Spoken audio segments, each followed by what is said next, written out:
Follow my socials. Hi beautiful people and happy 100th with Simba, the white lion.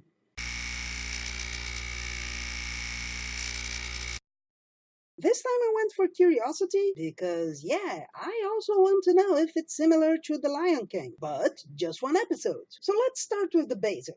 Adventure with talking animals, old-timey comedy, and yes, holy fuck yes, a lot of things similar to The Lion King. The designs are what you would expect, and the execution too. So we have something simple but cute, with eventual errors that are not really because they lack production, but because it was limited, as all were at the time. So it's kinda difficult to complain about a lioness with a giraffe snack when you know everything has to be hand-drawn and every single aspect of it has to be considered. On the other hand, the story is nuts. And no, I'm not going to have spoilers yet.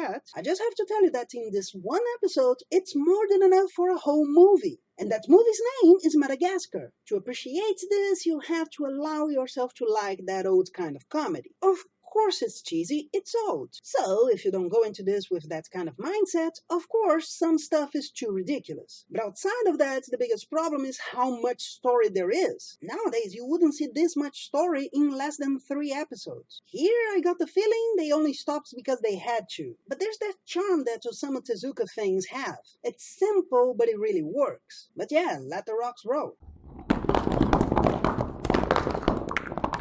Okay, I know what you're waiting for. The similarities to The Lion King. The story starts with the royal couple of the jungle. The only difference is that Caesar, is an albino. He's the protector of the jungle, he takes care of the animals, it's basically the same thing. They just don't say there is a limit to his kingdom, and there is a clear interaction with humans. Apparently there are farms that are close enough to his kingdom, and the king of the jungle is releasing domesticated animals. If you have the slightest notion of how this all works, you know that those pigs he released are not going to survive long, but it's for children.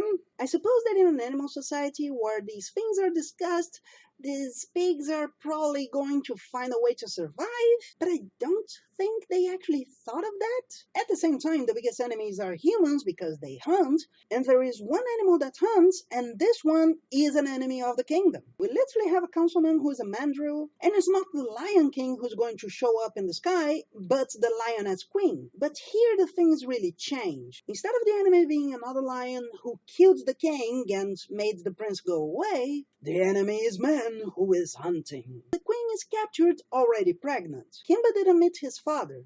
He is born in a ship in the middle of the ocean. There's a bunch of mice and cats, and it looks like he's going to become one of those Titanic animations. Basically, because he's so small, he can get out of the cage. The animals predict there's going to be a huge storm and the ship is going to sink, so they send him away. And after he survives, fish try to teach him how to swim, give up because he can't do it, and decide to just push him. And a bunch of butterflies show him which way is Africa. Again, it's for children, but if he has had over 2 months in that trip, he would not be able to survive going back to Africa, not unless those fish were marching fish just flying through the air and quickly getting him there, unless maybe he ate some of the fish. But you can see there was planning here. For instance, this lion that was raised in the middle of the rats thinks of the rats and tries to save the rats, in the end is shown from above, kind of looking like a rat, and you can say that this means that he doesn't see himself as different from them, which is in the very least interesting. But yeah, I didn't need to see 2 episodes to see so many connections to the Disney stuff. I would say that even if it's accidental, it's too close for them not to be held responsible. They weren't held responsible just because Osamu Tezuka and company